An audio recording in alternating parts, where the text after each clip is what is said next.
তো আজকে দেখো ক্লাস 5-এর ইংলিশের রাফ অ্যান্ড ডার্টি যে বইটা রয়েছে তুলসী প্রকাশনীর, এর পেজ নাম্বার দেখো 182। অর্থাৎ কোন স্কুল থেকে বাঁকুড়া গার্লসেস হাই স্কুলে এর এক্সারসাইজগুলো কিন্তু করানো হবে। তো এ থেকে দেখো অ্যান্সার দ্য ফলোয়িং কোয়েশ্চেন, অর্থাৎ নিচের প্রশ্নগুলির উত্তর এখানে লিখতে বলা আছে। 1 নাম্বার দেখো, who was the leader of the British Everest expedition 1953। অর্থাৎ ব্রিটিশ এভারেস্ট এক্সপিডিশন 1953 1953 খ্রিস্টাব্দে লিডার কে ছিলেন। তো আমরা উত্তরটা এইভাবে লিখবো, দেখো John Hunt was the leader of the British Everest expedition 1953। এই যে এখানে দেওয়া রয়েছে, দেখো John Hunt led the expedition. এরপরে দ্বিতীয় নম্বর দেখো, how many climbers were chosen for the expedition, অর্থাৎ কতজন পর্বতারোহীকে বেছে নেওয়া হয়েছিল এক্সপিডিশনের জন্য। তো কী হবে, 11।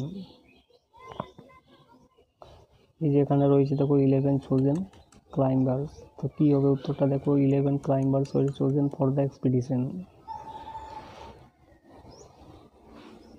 এরপরে বিয়েরগুলো দেখো, write T for true and for false statement in the given boxes, অর্থাৎ ট্রু ফলসগুলো বক্সের মধ্যে লিখতে বলা হচ্ছে। তো 1 নম্বরে দেখো, Hillary was the climber of নিউজিল্যান্ড, অর্থাৎ হিলারি নিউজিল্যান্ডের কিন্তু পর্বতারোহী ছিলেন। তো এটা অবশ্যই কিন্তু ট্রু হয়ে যাবে, এই যে ফ্রম নিউজিল্যান্ড অবশ্যই ট্রু হবে।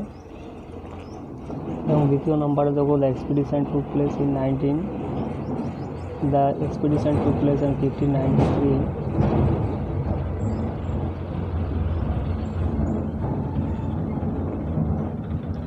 তো দেখো the expedition took place in 1593, এটা অবশ্যই ফলস হবে, যেহেতু 1953 খ্রিস্টাব্দে এটা ঘটেছিল।